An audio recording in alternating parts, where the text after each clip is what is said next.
Hai, Assalamualaikum warahmatullahi wabarakatuh dan salam sejahtera kepada pensyarah serta rakan-rakan sekalian. Hari ini saya akan membentangkan penggunaan persembahan multimedia bagi topik solat berjemaah untuk murid tahun 5 dalam mata pelajaran pendidikan Islam. Persembahan ini dibangunkan berdasarkan model 9 peristiwa pembelajaran GAGNI bagi memastikan proses pengajaran dan pembelajaran berlaku secara sistematik. Selain itu, saya turut mengintegrasikan pelbagai elemen multimedia seperti video, gambar, audio, animasi dan kuis interaktif bagi menarik minat murid serta membantu mereka memahami isi pelajaran dengan lebih mudah dan berkesan. Jadi, jom kita tengok yang seterusnya. Kita teruskan dengan objektif pembelajaran. Pada akhir sesi pembelajaran ini, murid diharapkan dapat mencapai 3 objektif utama. Pertama, murid dapat menyatakan maksud solat berjemaah dengan betul. Kedua, murid dapat menjelaskan sekurang-kurangnya 3 kelebihan solat berjemaah dalam kehidupan seharian. Ketiga, murid dapat menunjukkan kedudukan imam dan makmum melalui aktiviti simulasi yang dijalankan di dalam kelas. Objektif-objektif ini dirancang supaya murid bukan sahaja memperolehi pengetahuan, malah mampu mengaplikasikannya dalam situasi sebenar. Seterusnya, kita teruskan dengan set induksi. Pada peringkat set induksi, guru akan menayangkan sebuah video pendek yang memaparkan suasana solat berjemaah di sebuah masjid. Video ini bertujuan menarik perhatian murid sebelum memulakan isi pembelajaran. Setelah selesai menonton, guru akan mengemukakan beberapa soalan seperti apakah yang kamu lihat dalam video tadi? Dan mengapakah umat Islam digalakkan menunaikan solat secara berjemaah?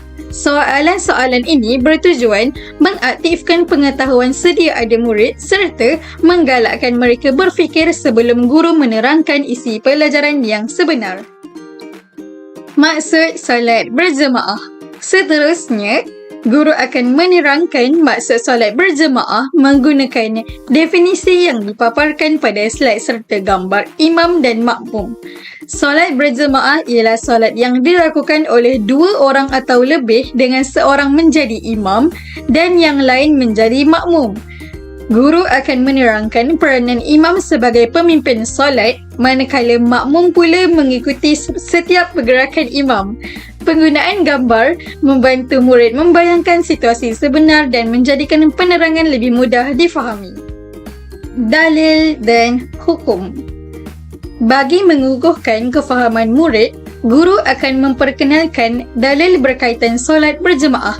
Hadis Rasulullah SAW menyatakan bahawa solat berjemaah lebih afdal daripada solat bersendirian sebanyak 27 darjat. Guru akan menjelaskan bahawa hadis ini menunjukkan betapa besarnya ganjaran yang diberikan kepada umat Islam yang menunaikan solat secara berjemaah. Selain memperoleh pahala yang lebih besar, amalan ini juga dapat memupuk semangat kebersamaan dalam kalangan umat Islam. Kelebihan solat berjemaah. Pada slide ini, guru akan menerangkan beberapa kelebihan solat berjemaah menggunakan peta minda atau carta supaya murid lebih mudah memahami isi pelajaran.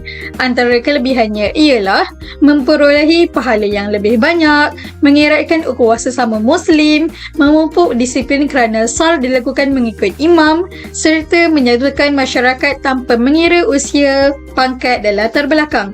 Guru juga akan meminta murid berkongsi pengalaman mereka menunaikan solat berjemaah bersama keluarga atau di masjid supaya pembelajaran menjadi lebih bermakna.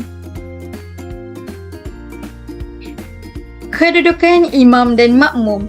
Guru akan menggunakan gambar rajah yang jelas bagi menerangkan kedudukan imam dan makmum semasa solat berjemaah.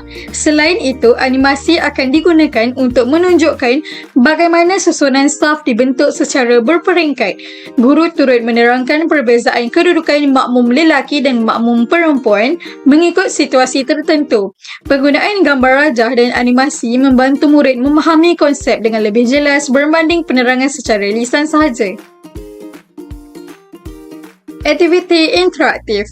Selepas murid memahami isi pelajaran, guru akan menjalankan aktiviti berkumpulan. Setiap kumpulan diberikan satu situasi dan diminta menyusun kedudukan imam serta makmum dengan betul. Aktiviti ini membolehkan murid mengaplikasikan pengetahuan yang dipelajari serta bekerjasama dalam kumpulan. Guru akan memerhati setiap kumpulan dan memberi bimbingan sekiranya diperlukan dan memberikan pujian kepada kumpulan yang berjaya menyelesaikan tugasan dengan tepat. Seterusnya ialah kuis. Pada akhir sesi pembelajaran, guru akan menjalankan kuis ringkas bagi menilai tahap kefahaman murid. Antara soalan yang dikemukakan ialah maksud solat berjemaah, siapakah yang berada di hadapan ketika solat berjemaah dan nyatakan satu kelebihan solat berjemaah. Murid akan menjawab secara lisan atau menggunakan aplikasi kuis interaktif.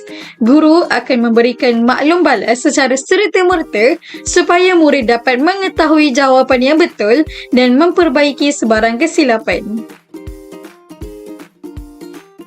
Sebagai rumusan, guru mengulang kembali isi penting yang telah dipelajari iaitu maksud solat berjemaah, kelebihan solat berjemaah serta kedudukan imam dan makmum. Guru turut mengingatkan murid supaya mengamalkan solat berjemaah bersama keluarga atau di masjid sebagai satu amalan dalam kehidupan seharian. Kesimpulannya, penggunaan multimedia seperti video, audio, gambar, animasi, carta dan kuis interaktif dapat menjadikan proses pengajaran dan pembelajaran lebih menarik, interaktif serta membantu murid memahami topik dengan lebih berkesan. Sekian, terima kasih atas perhatian yang diberikan. Jumpa lagi.